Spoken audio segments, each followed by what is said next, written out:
Imagine if you could quickly tell if a company was raking in massive profits or losing money hand over fist. Believe it or not, but you can do just that in a few seconds by analyzing its income statement. But what is an income statement and how do you read it? In this video, I'll explain the layout of an income statement, the key terms to track, and a few tricks to analyze them quickly, all in less than 10 minutes. Hi, my name is Brian Feraldi. I'm a financial educator who has been analyzing and investing in individual businesses for more than 20 years. But the clock is ticking here, so let's get started. So what is an income statement? It's a financial report that shows a company's revenue, expenses, and profits over a specific period of time. The primary purpose of an income statement is to show if a company is making money or losing money and answers the question, are you profitable? And it's similar to your own personal monthly budget.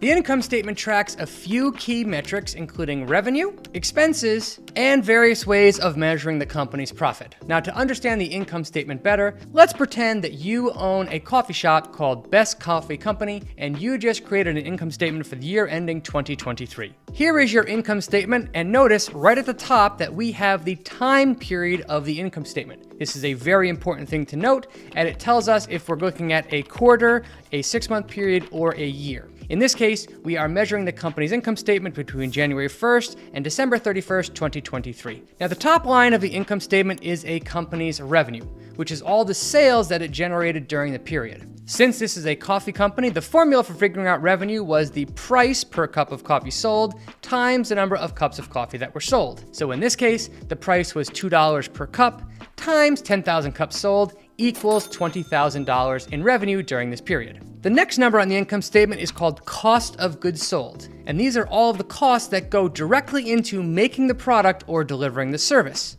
In the case of our coffee company, this would be all of the costs related to the coffee itself, the water, the cups, the sugar, and any other expenses that go directly into producing the cup of coffee that's sold.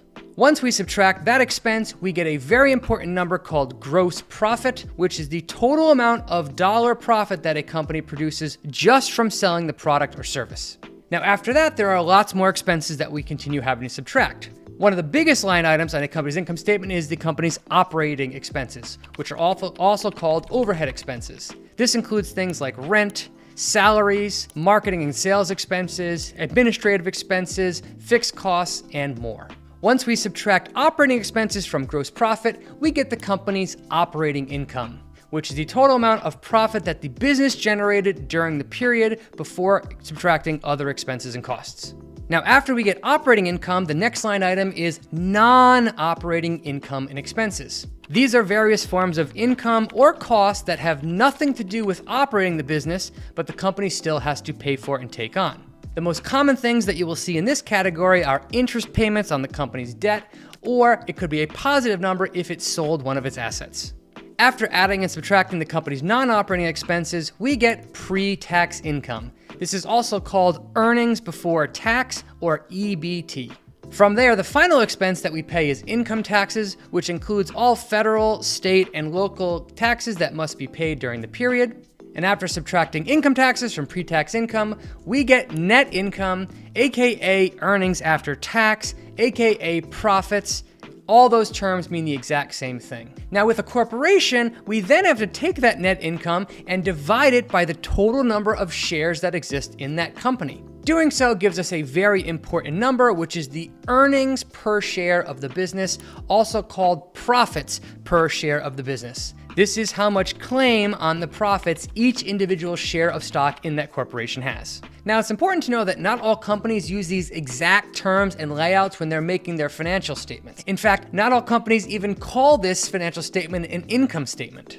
I've also heard this statement called the earnings statement, or the operating statement, or the profit and loss statement, or the P&L statement, and more. Moreover, each of the terms that you might see on an income statement could have completely different names than the one I just showed to you. To make these terms easier to understand, I created a free ebook called Financial Statement School, which lists out the terms as well as the key synonyms of each of the 3 major financial statements. If you want a free copy of this ebook, just click the link that you see on the screen or the link in the video description. Now, the income statement I just showed you only had 1 year of data for simplicity. However, income statements usually have multiple years of data in them. This allows readers of those income statements to see trends and tell if the company is growing or shrinking over time. Here we see 3 years worth of Best Coffee Company's income statements. Notice that all the columns you see end in the period December 31st, 2023, 2022, and 2021. By simply looking at how the numbers change and evolve over a period of years, we can easily tell if the business is growing because the numbers are going up, or if the business is dying because the numbers are going down. In this case, Best Coffee Company is clearly growing because revenue, operating income, net income are all trending in an upward direction. Now, that's what an income statement is. When it comes to analyzing an income statement quickly, there are 5 key numbers that I focus on. The first number that I always look at is the company's revenue. I want to see that this number is consistently growing, especially during periods of economic stress. If you find a business that's growing its revenue during a downturn, the odds are good that you found a very good business. The second number that I pay attention to is gross profit. I think that this is one of the most important and yet underutilized numbers on the income statement. This tells us the total amount of profit that management teams have to spend in the rest of the business, and it's incredibly important that this number continuously rises. After gross profit, the third number I always look at is operating income.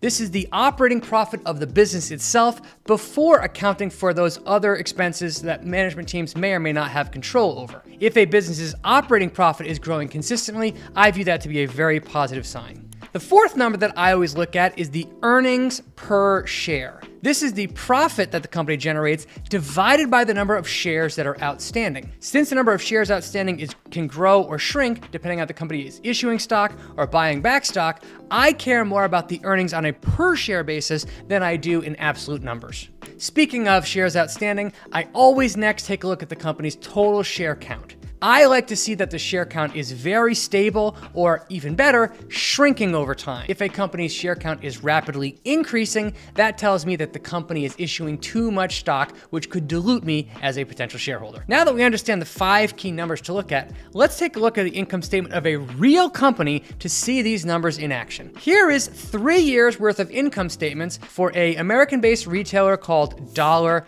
General. The first number that I always look at is the year-ending period. So notice in this case, we are looking from the right side of the screen to the left side of the screen being the most recent, and these are all annual periods for the company.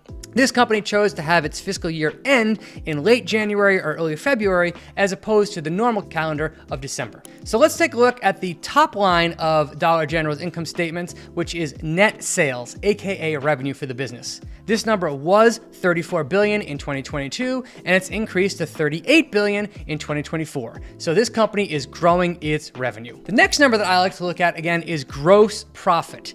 In this case, gross profit grew from $10.8 billion in fiscal year 2022 to $11.7 billion in fiscal year 2024. Notice that the gross profit in 2023 is higher than it is in 2024. So even this company was growing its revenue, its gross profit actually declined year over year. That's a troublesome sign. The next number that I'm going to focus in on is the company's operating profit. Notice that this number was $3.2 billion in fiscal year 2022, but this fell to $2.4 billion in fiscal year 2024. So again, even though this company's revenue is growing, its operating profit is actually shrinking, which is a worrisome sign for investors. Next, let's take a look at the company's earnings on a per share basis. Notice once again, this company's earnings per share was $10.17 in 2022. It increased in 2023, and then it fell pretty sharply in 2024. Again, this is during a period when revenue was increasing, so there's something going on that investors need to investigate.